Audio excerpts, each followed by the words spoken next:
मध्य प्रदेश का सागर, रात का वक्त, कड़ाके की ठंड और इसी बीच एक झोपड़ी अचानक से धू धू कर जलने लगती है। उस घर के अंदर मौजूद 2 नाबालिगों की जलकर मौत हो जाती है और एक युवती झुलसने के बाद अस्पताल में भर्ती है। जांच पड़ताल शुरू होती है तो पहले सामान्य सी लगने वाली इस आग की घटना ने चौंकाने वाला खुलासा कर दिया, क्योंकि आग लगी नहीं बल्कि लगाई गई थी और जांच पड़ताल हुई तो पता चला कि इसमें एंगल लव जिहाद का है। आखिर कैसे इस हत्याकांड को अंजाम दिया गया, रिपोर्ट में देख लीजिए।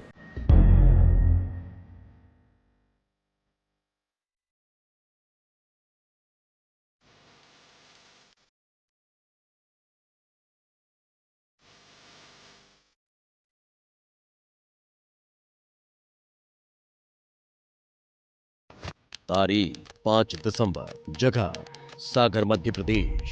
वारदात, जिंदा जलाया। सागर के नरियावली का छोटा सा गांव चंदामऊ।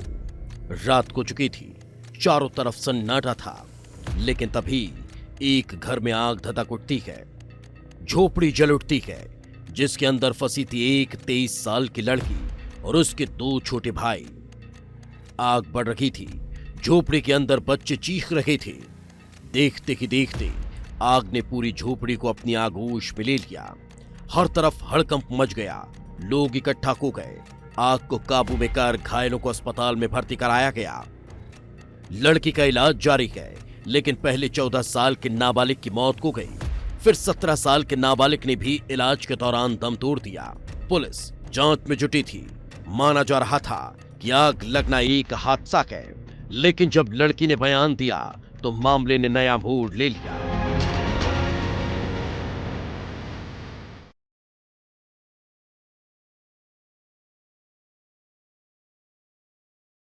हम लोग तीनों भाई बहन हमला सो रहे थे। कुंडी लगा कर फहीम खान ने आग लगाई थी। हमने उसको खिड़की में से भागते हुए देखा था। फहीम खान ने आग लगाई थी, कुंडी लगी थी और हमने उसको खिड़की में से भागते हुए देखा था।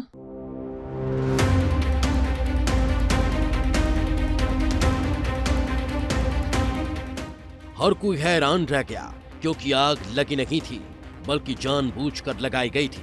आग लगने से पहले घर का दरवाजा बाहर से बंद किया गया था ताकि कोई जिंदा बाहर न निकल सके। और ये सब कुछ किया था इलाके में ही रहने वाले फहीम खान नाम के युवक, जिसे पीड़ित लड़की ने आग लगाने के बाद घर के पास से भागते हुए देखा था।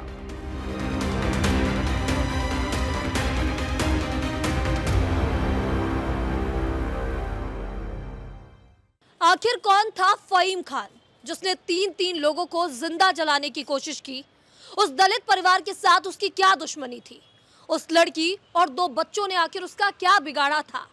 क्या उस वक्त घर के पास से फहीम का भागना एक इत्तेफाक था, या फिर इस वारदात को फहीम ने ही अंजाम दिया था?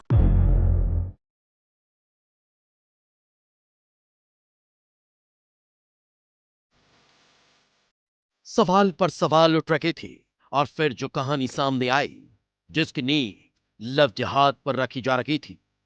परिवार के मुताबिक फहीम खान उसकी 20 साल की छोटी बेटी को परेशान कर रहा था। दोनों के बीच जान पहचान थी, लेकिन फहीम के दिमाग में कुछ और ही चलने लगा था।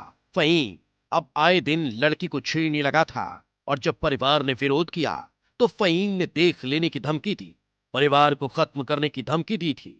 5 दिसंबर की रात को पिता काम के लिए खेत पर गए थे।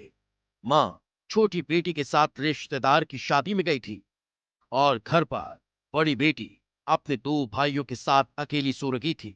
शायद फहीम को वो मौका मिल चुका था जिसका इंतजार था। रात हो चुकी थी, लोग नींद के आगोश में चले गए थे।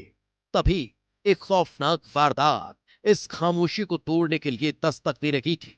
फहीम घर को आग लगा देता है और भाग जाता है, जिसे लड़की भागते हुए देख लेती है। हाँ, परिवार के साथ ये घटना हुई, किसी ने आग लगा दी हमारे। किसने? नाम पता है आप? छोटू, हाँ छोटू। पूरा नाम? फहीम खान। फहीम खान नाम है। और भी लोग हैं क्या? हाँ, 3 बच्चे जल गए हैं। 3 बच्चे और के साथ अभी छोटू के साथ और कोई भी था क्या? जी हाँ, पता नहीं। नहीं थे पता। मतलब आपकी नहीं, कोई हम तो- पुरानी दुश्मनी थी? नहीं दुश्मनी कोई रंजिश? कोई रंजित नहीं है, कोई दुश्मनी हमें लड़की चलती है उसमें। लड़की की कुछ बात चलती थी, है ना?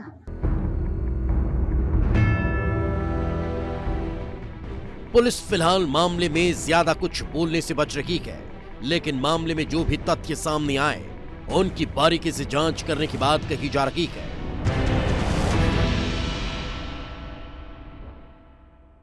ज़्यादा गाँव में आग लग गई थी और पुलिस ने उसमें आगजनी कायम करके घायलों के पिता के बयान लिए थे फरियादी के।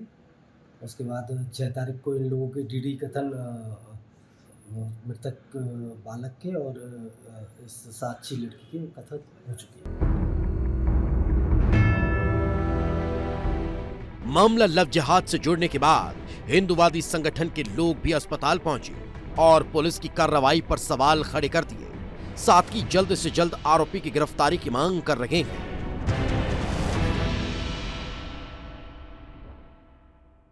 हालांकि पुलिस से आज बात हुई है, पुलिस का ये कहना है कि आज जो बच्ची है उसने ये बयान दिया है कि घर में आग लगाई गई थी, लगी नहीं थी। तो हमें पुलिस पे विश्वास है कि भाई पुलिस कार्रवाई करेगी। यदि पुलिस कार्रवाई नहीं करती है तो हिंदू संगठन सक्षम है। यदि हमारी किसी भी हिंदू बच्ची, चाहे वो किसी भी वर्ग से आती हो, यदि जो जातिवाद करने वाले लोग हैं वो करते रहेंगे, लेकिन हमारी नजरों में सारी हिंदू बच्चियां हमारी बहन हैं।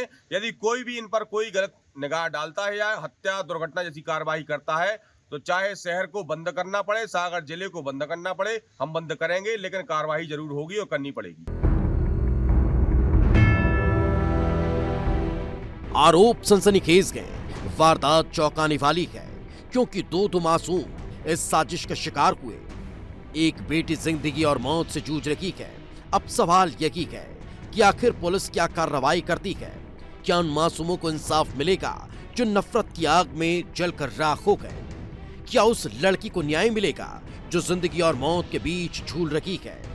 क्या उस हैवान को सजा मिलेगी जिसकी जिहादी सोच ने एक परिवार को खत्म करने की खौफनाक साजिश को अंजाम दे दिया? विस्तार न्यूज के लिए परसराम साहू की रिपोर्ट।